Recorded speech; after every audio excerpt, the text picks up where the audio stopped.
रघुपति राघव राजा राम, पतित पावन सीताराम। रघुपति राघव राजा राम, पतित पावन सीताराम।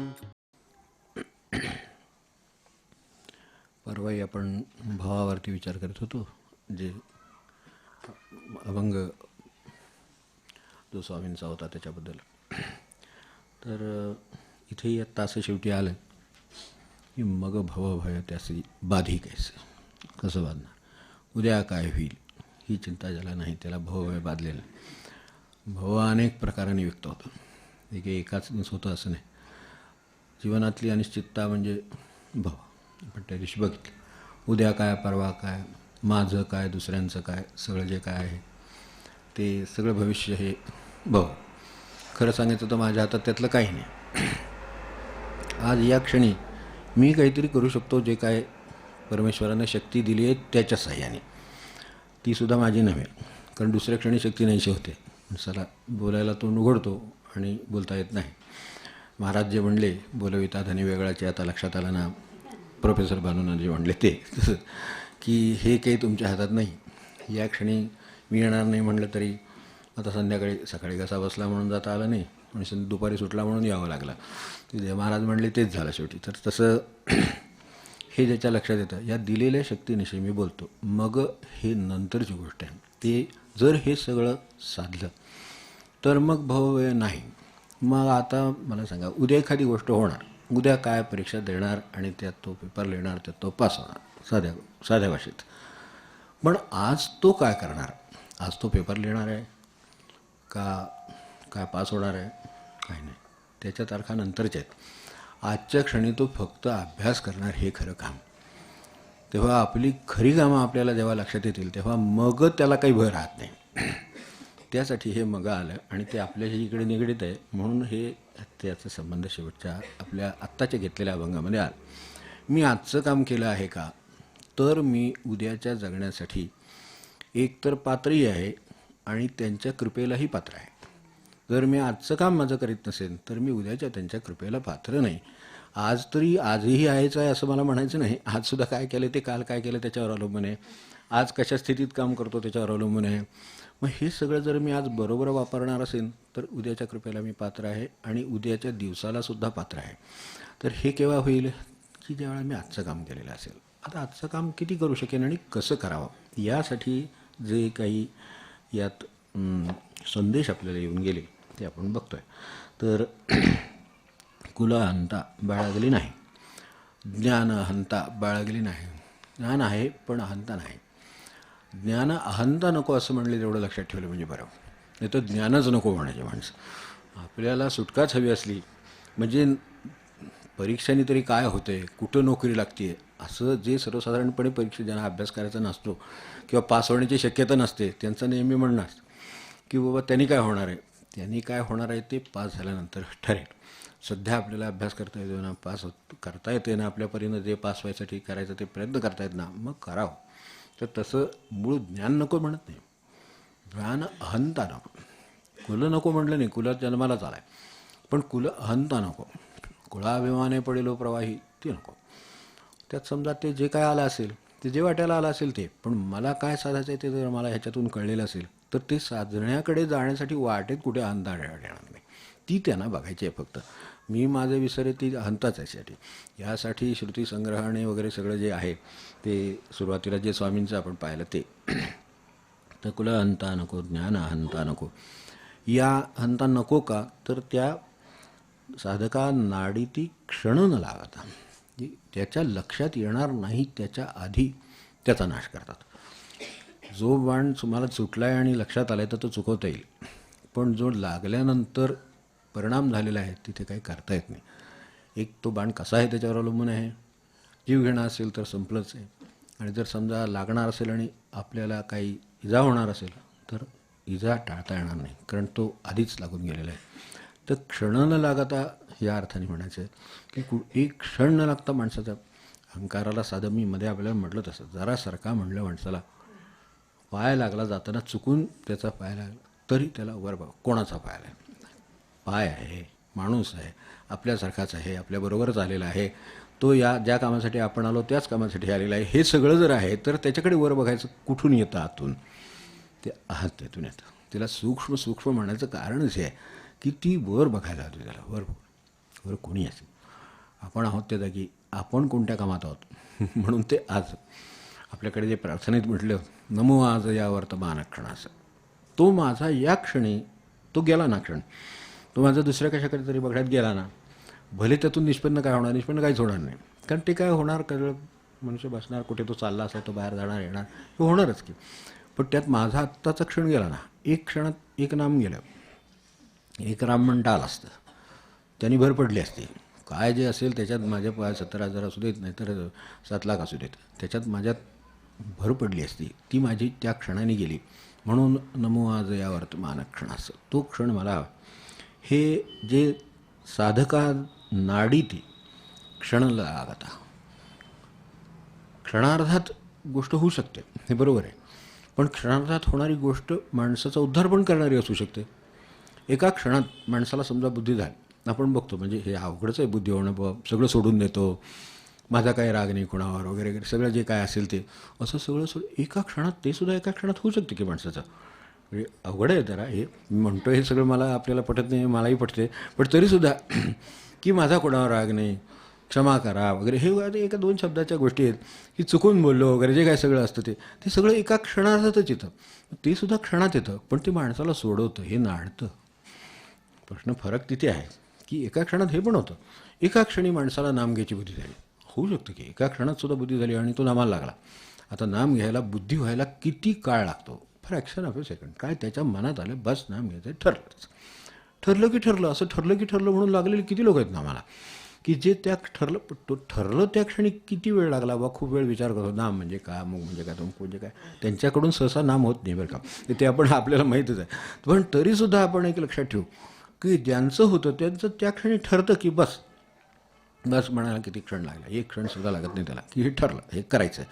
आता करायचं आहे म्हटल्यानंतर ते सुद्धा एका क्षणात माणसाला ते भगवंत जोडू शकतं. आणि इकडे साधकाला एका बाजूला भगवंत जोडणं आणि दुसऱ्या बाजूला भगवंताला या साधकाला नाडणं एक क्षण न लागता. काय नाडतं तर कुलहंता, ज्ञानहंता, वित्तेषणा, काय त्याच्या मनात येईल आणि त्याला ते नाडील हे सांगता येत नाही. म्हणून सावधानतेसाठी हे सांगितलं. ते इतुकियासी मारोनीला था गुरुपदी रमावे, हे एवढ्यासाठीच आहे. इतुकियासी मारोनीला था, त्यांना सगळ्यांचा सावधानतेनं त्याग करून. म्हणून इथे पहिल्यांदा साधकाने नित्य सावध असावे अभंग आपण तेवढ्यासाठी घेतलं की नित्यच सावध असावे. मी त्याने असं नाही म्हटलं की वेळेला तरी सावध असावं, मधून सावध असावं, सकाळी उठल्यावर संध्याकाळी वगैरे. साधकाने नित्य सावध असावे. कारण तिकडे आपल्याकडे बॉर्डरवर जसं असतं की ठीक आहे जेवणाची वेळ वगैरे काय, तुम्ही दुसरा मनुष्य उभा ठेवा मग तुम्ही जेवायला. तुमच्या जागी मनुष्य रिलीवर आला आहे का, नाही आला.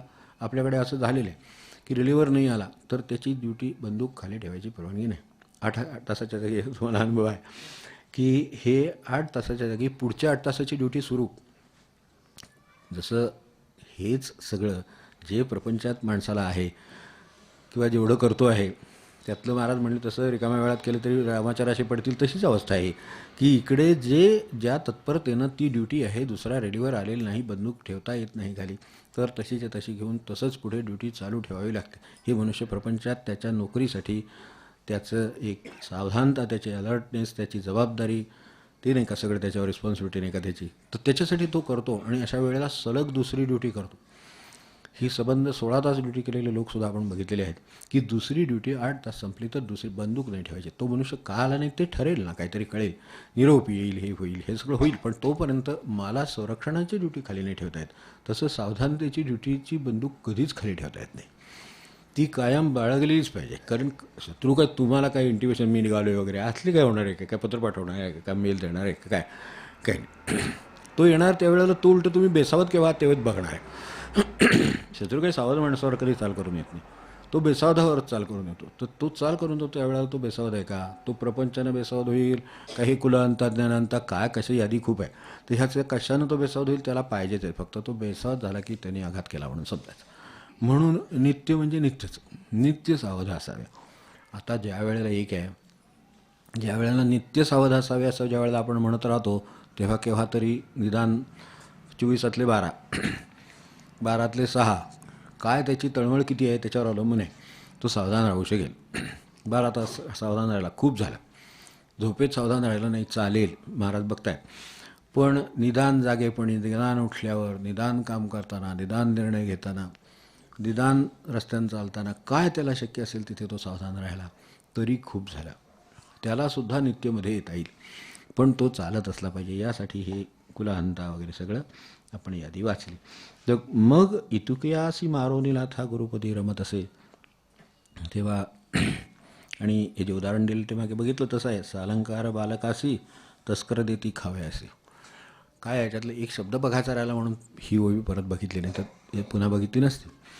इथे आपण बघितलं होतं की चोर आहे, लहान मूल जातं आहे रस्त्याने, समजा एकटं जात आहे, तर त्याला काहीतरी आमिष, आपल्याकडे आता त्या काळात काय चॉकलेट होती, मुलांना त्यावेळेला ते काय म्हणायचं, रावळगावर वगैरे भागत होतो. आता अल्पेनलिबे काय, हे काय, ते काय काय काय काय काय बरंच आहे.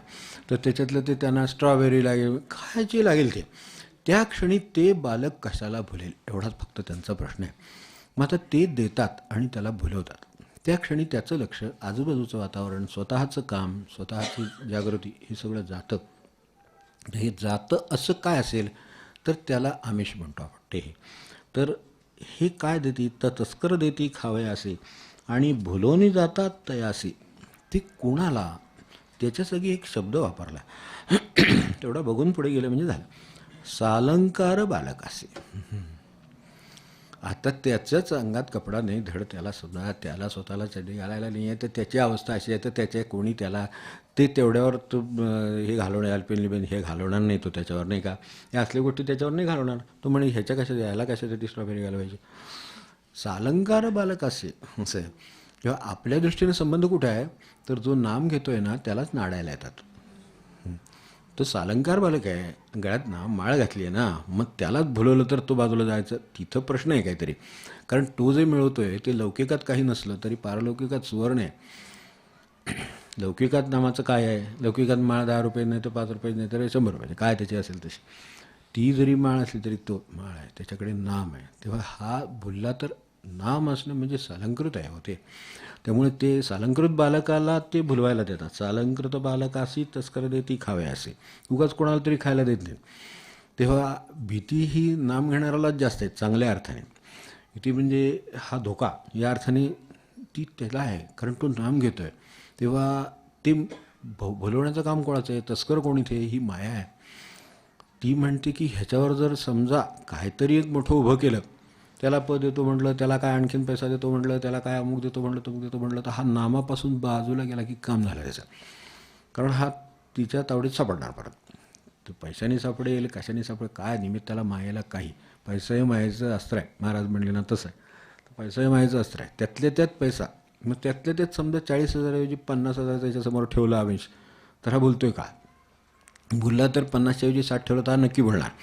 म्हणजे हा इकडं आपोआप. आता मला सांगा, ज्याला 40,000 देऊन सुखात ठेवला आहे, काय त्याला 8 तास ड्युटी ठेवली, त्याला आणखीन 50,000 दिले, 60,000 दिले की त्याला आता 60,000 छान वाटतात, पण नंतर 10 तास राबायच्या वेळेला मग ते हळूहळू मग त्याला त्रास वाटतो त्याचा. आणि त्रास वाटू दे, कारण त्याला तिकडे ते मिळणार आहेत म्हणून तो जाणार, हे बरोबर. हे जरी बरोबर असलं तरी मग नंतर म्हणतो गेल्या 8 दिवसात नामाला वेळ मिळाला नाही. हां, मायेला तेच पाहिजे. तस्कर नाडावयासी तो आज नाडावयासीच आलेला आहे, तर तिला तेच पाहिजे की हा नामांना कसा बाजूला जाईल. मग त्यासाठी हे सालंकार बालकासी, त्यातला हा अलंकार त्याच्याकडे नामाचा असल्यामुळं त्याला भुलवायला येईल. आता प्रपंचासाठी मिळू नये असं आहे का, नाही. ते म्हणते प्रपंचासाठी मिळव, ते कोणीही म्हण. आपल्याला कुठल्याच सत्पुरुषांनी म्हटलं नाही की तुम्ही हे सोडा, तुम्ही हे करू नका, तुम्ही अरदपोटी राहा, नाही. ती माणसं वेगळी आहेत. जी बॉर्न आहेत ते त्या पोटाच्या चिंतेतच नसतात, ते भगवंताच्याच चिंतेत असतात. जे जन्माला आल्याबरोबर भगवंताच्या चिंतेत आहेत ते बॉर्न, त्यांचा आपण नाही विचार केला तरी चालेल. त्यांच्याकडे बघायचं, त्यांना नमस्कार करायचा, आशीर्वाद मागायचा, प्रेरणा घ्यायची आणि आपल्या परिस्थितीत चालायला लागायचा. हा आपला मार्ग आहे. तर आता ह्या मार्गामध्ये काय होईल, तर हे अशा तऱ्हेनं सालंकार बालकासी तस्कर देती खावयासी भुलोनी जातात तयासी सर्वस्व हरतील. तर ही परिस्थिती आहे. हे लक्षात ठेवून आता हे सांगतायत आधी म्हणून निदान सावधान ते राहू. असं तर काही होत नाही ना, कोणी नामापासून मला बाजूला नेत नाही ना. एवढी जरी काळजी बाळगली समजा, मग भवभय त्यासी बाधिकायचं. मग पुढचं लागू आहे. तर ते आहे, त्याला भवभय, त्याला कोणी नाडू शकत नाही. तो सावधान आहे ना, त्याला नाही नाडत. मला सांगा की व्यवहारामध्ये लोक हे पाकिट मारतात, त्यांचा व्यवसाय त्याला, पण मारतात कुणाचं? जो बेसावध आहे त्याचंच ना. सावध मनुष्याचा हात आहेच, त्याचं लक्ष आहेच, पण इथे जो बेसावध आहे त्याचंच जातं. मग बेसावध आहे त्याचंच साधनेचं किंवा नामाचं नुकसान होईल, त्याच्याच निष्ठेचं नुकसान होईल की जो या बाबतीत बेसावध आहे. त्यामुळे बेसावध असला तर हे करता येतं. मग हे त्यांनी आधीच सांगितले. पारधी आमिषा दाखवित, हसता फाशी गोवित, सच्छिष्य गुरुपदांकित आननेणे. हे इथे दोन शब्द वेगवेगळ्या ठिकाणी आले. आपण बघितलं असेल की एक दृष्टांत दिला आणि आता दुसरा दिला की पारधी आमिष दाखवतात. तेव्हा काहीतरी भासा गळायला लागला तरी आमिषच आहे, काहीतरी आमिषच आहे ना, त्या ठिकाणी एक आमिष आहे. अशी आमिष इथं सगळीकडे आहेत. कुठे बाहेर जाईल तिथं आमिष आहे. मग त्या पद्धतीनं आमिष तरी का माणसाला आतून कुठंतरी त्याचं प्रेम आहे ते अजून गेलं नाही आहे. आमिषाची व्याख्या काय? तुम्ही काही आमिष दाखवा, पण सत्पुरुषांना ह्यांना आमिष वगैरे दाखवून काय उपयोग होत नाही. त्यांच्यासमोर पैशाच्या रात्री होतल्या तरी आपल्याला कुर्तकोटी माहिती आहेत, त्याने त्याला हात लावला, घेऊन जावं. ते जसं तर्काने काही होत नाही, तर नैशा तर्केनं पतिरापणे या तसं जसं आहे तसंच ह्या द्रव्याने हे मिळतं का? तर नाही. तेव्हा हे जे द्रव्याने भगवंत मिळेल का? तर नाही. हे त्यांना का उच्चारावं लागलं? तर ते त्याला बुजलेले नाहीत, ते हे घेऊन जावा म्हणतात. दुसराचं मनुष्य म्हणेल किती निदान व्हॅल्युएशन तरी करून घेऊ. व्हॅल्युएशन काय करायचं? त्याचं काय? हा मोराचं ताट त्यांच्यासमोर ठेवलं होतं, आपल्याला माहिती आहे. तरीसुद्धा ते म्हणले की अमृतत्वस्य तू न प्राप्ती, काय नाशास्य वित्तेनं. तर त्यामुळे ते मिळणार नाही ह्याची तुम्ही आशा बाळगू नका. फार याज्ञवल्क्यांच्या संवादातला विषय आहे की ह्यानं ते मिळेल का? वाटणीची वेळ आली त्या वेळेला 2 पत्नी आहेत, तर त्या वाटणीत तुम्हाला काय पाहिजे? हे सगळं माझं घ्या आणि नाहीतर दोघीत वाटून देतो आणि माझं आता वानप्रस्थ, मी निघालो. तेव्हा दोघीत द्या म्हटल्यावर तिने ते तिच्या वाट्याचं विचारलं. हे मी माझ्या वाट्याचं घेतलं तर मला अमृतत्व किंवा मला याच्यातून मोक्ष मिळेल का? ते म्हणजे मोक्ष असल्या गोष्टीने मिळत नसतो. नाही तर मी कशाला निघाला आहे? हे सगळं सोडून त्याच्या एकट्याच्याच मालकीचंही घेतो, दोघींना वाटून कशाला देतो आहे? तर तेवढ्यासाठी ते देत आहेत अशासाठी की ह्यानं ते होतच नाही प्राप्त. मग कशानं होईल? मग ते त्यानं होणार नाही. त्याला आत्मज्ञान लागतं, त्याच्यासाठी तपश्चर्या करावी लागेल, त्याच्यासाठी सोसावं लागेल. ते मिळालं तर जे मिळेल तिथून कधी काहीही मिळवायची गरज राहणार नाही. हे तू कितीही मिळवलंस तरी पुन्हा मिळवायची गरज राहील. 1000 गाईंच्या भाषेत त्यावेळेला बोलत होते, आपल्याला माहिती असेल कथा. 1000 गाईंच्या भाषेत, आता 1000 गाईच्या भाषेत आहेत, तो अजून 2000 गाईच्या भाषेत बोलणार. आज नाहीतरी काय चाललं आहे? आपण $1000 भाषेत बोलायचं आणि मग $2000 भाषेत बोलायचा. मुद्दा तोच आहे. तर त्यामुळे त्याच्यावर नाही मिळणार ह्यातलं काही. तुला सुखाचं, आणि महाराज जे निरुपाधिक आनंदन समाधान म्हणतात त्यातलं तुला ह्यातनं काय मिळणार नाही. तू अजून दुप्पटने चौपट केलंस तरी ह्यातून काय मिळणार नाही. दुसरीला तो भ्रम आहे, अजून तो दूर झालेला नाही. त्यामुळे ती म्हणजे माझ्यासकट सगळंच तिला द्या, माझाही वाटा द्या आणि तोही द्या. मला तुमच्याकडे जे काय समाधान आहे, जे काय तुमच्याकडे जो मला मोक्ष हवा आहे, तो जो तुमच्याकडे, त्याची विद्या द्या. त्यातून आत्मविद्येचा उगम आणि त्यातून त्या उपनिषदाचा उगम पुढचा झाला. त्यामुळे ह्याच्यातलं काय आमिष दाखवतील? तर हे आमिष आहे. एक बळी पडली, मान्य आहे, प्रपंचाचे स्वभाव आहे, त्याच्यातून बाहेर येता आलं नाही म्हणून बळी पडायला झालं. आणि दुसऱ्या बाजूला काय झालं? दुसऱ्या बाजूला सच्छिष्य गुरुपदांकित आन निर्णय. दुसरं त्याला ओळखतच नाही. गुरूंचं काय असलं तर दाखवा. आपल्याला सत्पुरुषांच्या यातल्या गोष्टी माहिती असतील, मी काही ते परत पुनरुक्ती करत नाही, पण आपल्याला कल्पना आहे म्हणूनच सांगतो की रस्त्यावरून जाताना ते वर सत्पुरुष होते, ते खाली आले, ते सगळं आपल्याला विषय माहिती आहे. तेव्हा तुम्हाला काय देऊ का आता ते विचारतात. तेही मोठेच आहेत, तेही काही साधनांनी पुढे गेलेलेच आहेत. त्यांनी फक्त हातातली माळ दाखवून विचारलं, ह्यातलं काय असलं तर द्या. ते म्हणले काय नाही, ते तुम्हाला तुमच्या गुरुने दिलेलं आहे. मग आपला नमस्कार केला, एका चांगल्या पुरुषाचं दर्शन झालं, निघालं. हे काय आहे, ह्यांना कसं साधले? तर सच्चिष्य आन नेणे. हे गुरुपदांकित जे म्हटलं आहे ना, सच्चिष्य गुरुपदांकित आन नेणे. इंद्र राज्य आले हाता अथवा हरी होय प्रार्थिता, तरी सद्गुरू वाचवणी तत्वता आवड नसे तर लोकत्रे. त्याला आवड नाही म्हणजे भगवंतच आहे, म्हणजे त्यांनी आणखीन काही पणा लावायचं ठेवलंच नाही. इंद्रराज्य आले हाता, अहो कोण सोडणार? तो म्हणणार एक्सटेन्शन मिळते का, अजून 5 वर्ष काहीतरी गोलमाल करू, पण अजून 5 वर्ष मिळू देत, अजून काहीतरी करू, अजून 5 वर्ष मिळू देत बाबा, आपलं काय म्हणणं नाही, ज्याचा त्याचा मार्ग ज्याला झाला. पण इंद्रराज्य आले हाता हे तर काहीच नाही, पण हरी होय प्रार्थिता. म्हणजे ते डोळे मिसून जपाला बसल्यानंतर कोणीतरी मागे महाराजांनी सांगितलं होतं, जपाला बसले कोणी ह्यातच आहे, द्रव्य कोणी घाली पदरी, असं होऊ शकेल की असं झालं तर कोणीतरी समोर काहीतरी पैसे ठेवील, हे ठेवील, आणि आपलं त्याच्याकडे एकदा लक्ष गेलं की ते सांभाळ्याकडे लक्ष जाईल. कसं ते बाजूला नेण्याचं आमिषाचं काम असतं ते आहे, काहीतरी ठेवले वाटतं. आता आपण डोळे मिटले जप करतोय काश्याला नाही, पण आवाज येतो ना, त्या काळात नाणी होती त्यामुळे नाणं पडलं की आवाज यायचा. एका नाण्यात जरी आवाज आला तरीसुद्धा कसलं आहे, केटीचं आहे, 10 पैसे आहेत का, 4 आणे का 8 आणे, रुपया काय, त्या काळात जे महत्त्व होतं त्याला किती महत्त्व होतं. मग ते एकदा नुसतं खणखण वाजलं तरीसुद्धा नामातून बाजूला जायला होईल माणसाला, डोळे न उघडता. डोळे उघडले की गेलाच, कारण ते एक दिसतंय ते कसलं आहे, आणि नंतर थोड्या वेळाने पुन्हा दुसरं वाजलं तर कोण येऊन गेलं की झालं आहे एकंदरीत. म्हणजे त्याचा नामातून कुठे तो बाजूला एकदा गेला, तो आता त्या मार्गाने जायला गेला तर कुठंपर्यंत जाईल. मग सकाळी बसल्यावर जास्त पडतं का दुपारी का संध्याकाळी, म्हणजे आला आपण करून. अहो माणसाला सोडलं एकदा ते गमत आहे अशी, जरा काहीतरी त्याला असं झालं की नाही की साधारण सकाळी बसलो त्यावेळा काय कोण आलं नाही, पण संध्याकाळी लोक देवाला तर काय म्हणतात त्या पद्धतीने काय असेल ते. तर असं कोणी बसलेलं दिसलं जेव्हा तर त्याच्यासमोर ते ठेवणाऱ्याचा भाव चांगलाही असेल, मला काय म्हणायचं नाही, पण मला बाजलं ना त्याला काय करायचं. ते आपल्याला बाजलं, आपण बाजूला गेलो तर त्याचा दोष आणि नुकसान आपलं आहे. म्हणून त्यांनी त्याच्या पलीकडचं सांगितलं, इंद्रराज्य आले आता अथवा हरी होय प्रार्थिता. मध्ये भगवंत पडला तरीसुद्धा विचारते, मला नाम सांगितले तुम्ही म्हणजे तेच ना, मग थांबा. अहो परंपरा पुंडलिकाची आहे आपल्याकडे, असं का करता, असं नाही, परंपराचा अर्थ आहे ते, तो जरी आला तरीसुद्धा जरा थांब असं म्हणायची पद्धत आहे. किंबहुना तयारी आहे मनाची, माझं जे काय काम चाललेलं आहे आणि तू भगवंत आलेला आहेस, चांगली गोष्ट आहे, तर जरा थांब थोडा वेळ, माझं काम झालं की येतो. तेव्हा सेवेच्या कामाला ज्या वेळेला अशी स्थिती येईल त्यावेळेला वेगळं साधन करायची गरज राहत नाही, भगवंताला येणं भाग आहे. साधन तेवढी अवस्था आली पाहिजे, ते आईवडिलांची सेवा करतात मान्य, पण आईवडिलांच्या सेवेला स्थिती कशी आहे, तर तिथे भगवंत आला तरीसुद्धा ते त्याच्या खाली आहे. त्यामुळे तो म्हणतो बरोबर आहे बाबा, तुझं बरोबर आहे, मी थांबतो. म्हणून जे थांबलेले ते थांबलेले आहेत, ह्या परंपरा आहेत. तर हे लक्षात घेतलं तर मऊ हरी होय प्रार्थिता, तरी सद्गुरू वाचवणी तत्वता आवड नसे लोकत्रयी. लोकत्रयी कशातच नाही, कुठेही त्यांच्या पद्धतीने जेवढं म्हणून कव्हर करता येईल, आपल्या भाषेत जेवढं म्हणून सांगता येईल तेवढं सांगितलं. तर त्यानंतरचं जे गेल्या वेळेला आपण पाहिलं, हिनाहुनी हीन व्हावे तै गुरुभक्ती तुणावे. आपल्याला जास्तीत जास्त मोठं व्हायचं आहे, उलटं गणित आहे, तर हे मोठं व्हायचं गणित भगवंताजवळ काय जमत नाही.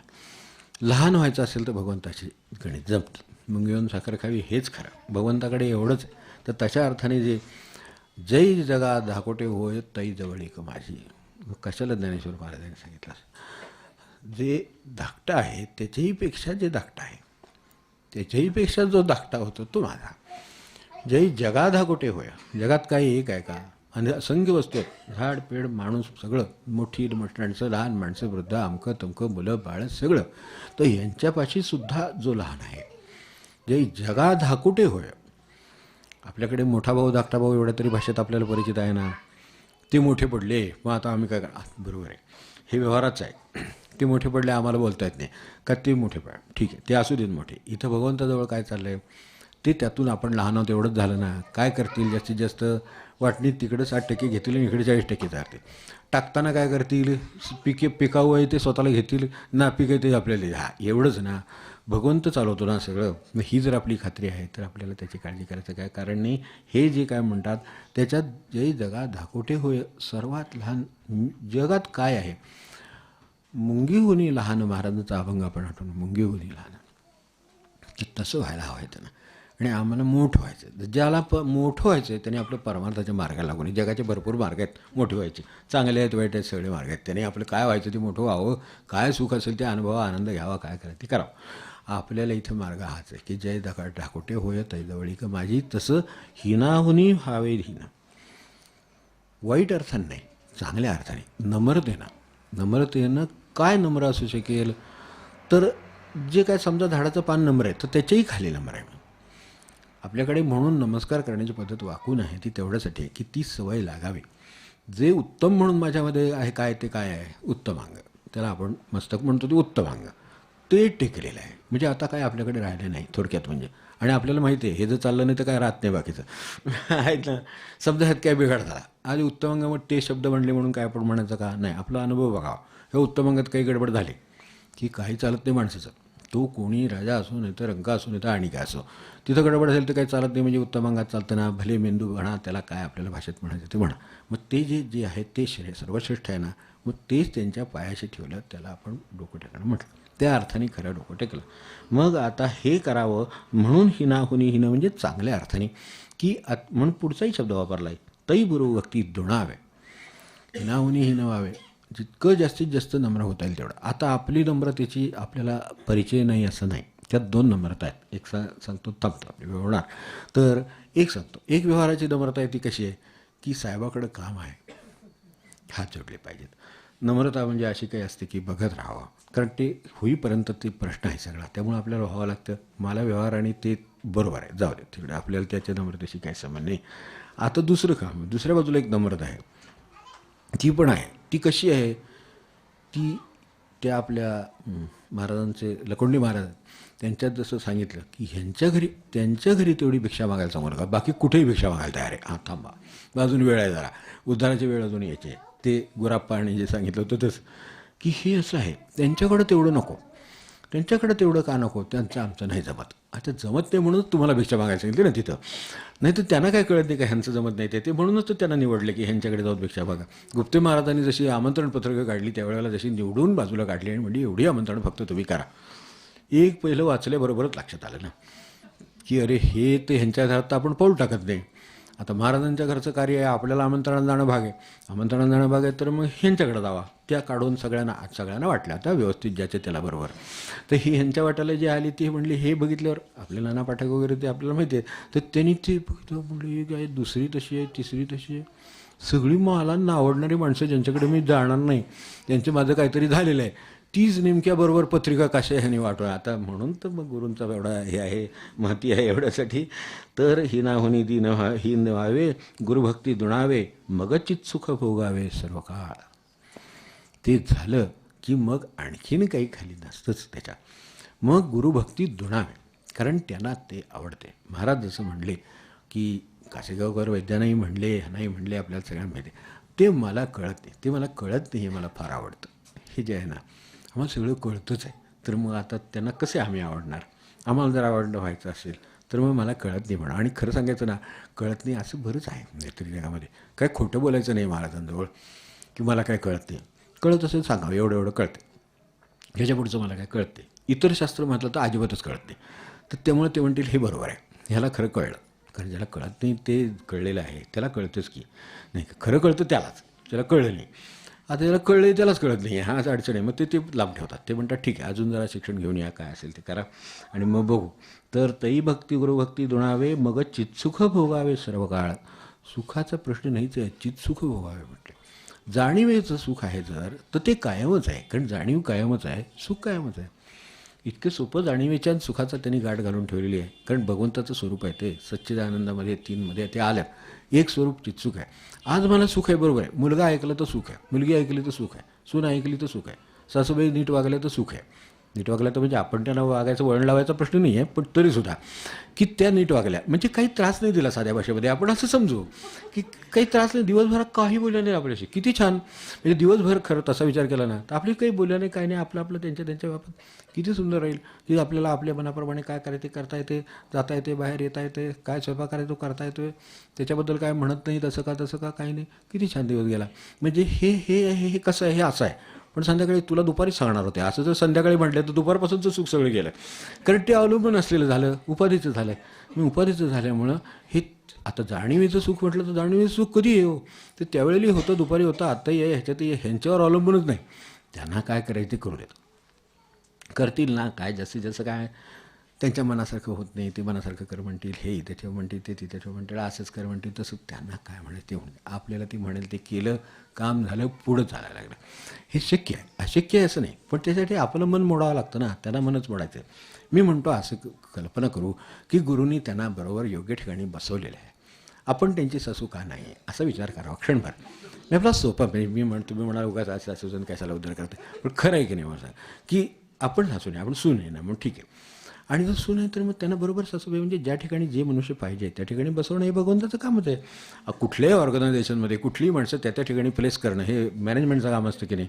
मग तसं ह्या जगाच्या मॅनेजमेंटमध्ये, आपल्या कुटुंबाच्या मॅनेजमेंटमध्ये बरोबर त्या ठिकाणी ते बसून असतात. जे आपलं नडतं तेच बरोबर काढतात ते बरोबर. मग हे जे नडलेला काढतो तोच पाहिजे ना. असं आहे ना, माझं बाकी सगळे शरीर चांगलं आहे, डोळ्यात दोष आहे, तर डोळ्यात दोष काढणारा डॉक्टरच पाहिजे. तो पायात काढणारा दोष त्याचा काय उपयोग आहे. भगवंत बरोबर करीत असतो, एवढं एकदा कळलं की नाही, सगळं बरोबर चालतं, बाकी काही नाही. तर त्यामुळे चित्सुख भोगावे सर्व काळ काय आहे. तर चित्सुख म्हणजे हे असं की बस जाणीवे सुख आहे, त्याला ज्याला जाणीवे म्हणजे जाणीवेबरोबर ज्याचं सुख अवलंबून आहे की मी बाकी जाणीवेचं जाऊ दे. बाबा महाराज जे म्हणले ते परत परत आठवतं की गुरुकृपेचा अनुभव काय, मी जिवंत आहे. आता खरं सांगायचं तर मी जिवंत आहे ह्याच्यापेक्षा जगात काही मोठी गोष्टच नाही ना. मग आता मी जिवंत आहे ह्याचं जर महत्त्व असेल तर मला त्याच्यापेक्षा दुसऱ्या कसल्याच गोष्टीचं महत्त्व नाही. कारण जिवंत आहे म्हणून सावधानता आहे, म्हणून नाम आहे, म्हणून गुरु आहे, म्हणून सगळं आहे, अगदी मोक्षसुद्धा आहे. पण मी जिवंत आहे म्हणून त्या अर्थाने चित्त म्हणजे आपण जाणीव, तर ती लक्षात ठेवू की जिवंतपणा आहे म्हणून काहीतरी आहे. चित्त सुख ते जे म्हटलं आहे तर त्याच्यातल्या ह्या गुणातला आनंद वगैरे नंतर आहे. आधी जिवंत आहे. जिवंत माणसाला आनंदाचा प्रश्न आहे. प्रश्न ते तीनमध्ये सुद्धा गुण आहेतच बरोबर, पण त्यातलं ते जे सच्चित आनंद ह्याच्यातलं जे आहे तर त्यात सत आहे, चित आहेच, पण ते चितनी खरी जाणीव होते आपल्याला. त्याच्याबरोबर म्हणजे जाणीव म्हणजे नुसतं आपल्या साध्या भाषेमध्ये खाली घेऊ की आपण जिवंत आहोत एवढं आपल्याला कळते बस. ह्याच्यापेक्षा खरोखर आणखीन कशाची गरजच नाही. सुखदुःख वगैरे नंतरच्या गोष्टी आहेत सगळ्या. आधी जिवंत आहे, तर जिवंत आहे याच्याबद्दल ज्याला कृतज्ञता आहे ना त्याचा दिवस सगळा चांगला जातो.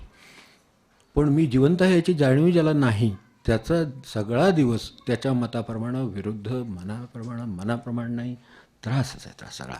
पण मी जिवंत आहे ही केवढी कृपा आहे ही ज्याला जाणीव आहे त्याला प्रत्येक मिळालेलं काम ही भगवंताने दिलेली संधी आहे. तो मला झाडायला देवो, नाहीतर ते पुसायला देवो, नाहीतर ते आरास करायला देवो, नाहीतर देवाची पूजा करायला, काय त्याला द्यायचे ते देऊ दे. मला जिवंत ठेवले म्हणून हे सगळं माझ्या भाग्यात आहे. नसतो तर काय आहे मला सांगा, काही नाही. म्हणून चित्सुख भोगावे. आणि चित्सुख ही एकच वस्तू अशी आहे की ही सर्व काळ शक्य आहे. बाकीच्या कुठल्याही गोष्टीला सर्व काळ हा शब्द वापरणं अवघड आहे. हे सांगितलं असं बाकीच्या प्रपंचातल्या दुपारचं संध्याकाळी नाही, सकाळचं दुपारी नाही, रात्रीचं सकाळी नाही अशी अवस्था आहे. पण इथे एकच गोष्ट अशी आहे, चित्सुख जर कळलं मी जिवंत आहे आणि हाच भगवंताचा आम्हाला अनुभव आहे आधी जर कळलं तर आपल्याला अखंड आनंद आहे.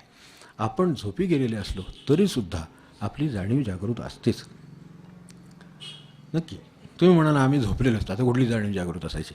बरोबर आहे, हे कोणी म्हणेल, मलाही मान्य आहे. पण सकाळी झोपेतून उठल्यानंतर ज्या वेळेला जागा होतो त्यावेळेला म्हणतो काय छान झोप लागली. कुणाला कळलं की त्यावेळेला झोप छान होती म्हणून. ते ज्याला कळलं तो जिवंतच आहे. आम्ही मधल्या काळामध्ये थोडा काळ जसं शटडाऊन करतात एखादं बशील, आजच्या काळामध्ये आपल्याला कॉम्प्युटर शटडाऊन करायला लागतो. तो काही भरत नाही, जात नाही, काय होत नाही, तो फक्त शटडाऊन गेलेला आहे. तसंही थोडा काळ शटडाऊन करावं लागतं. तसं शटडाऊन केल्यानंतर पुन्हा रिफ्रेश झाला, परत चालायला लागला मनुष्य. इतकं जर सोपं आहे.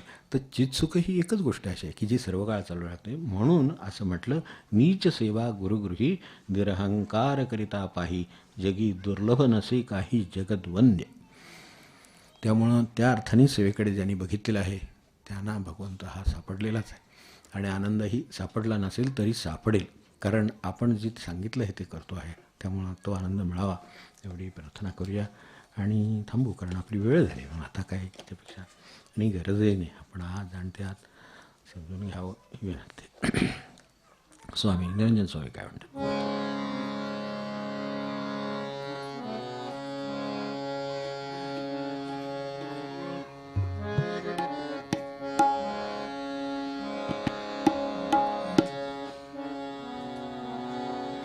पान 163 पद 243.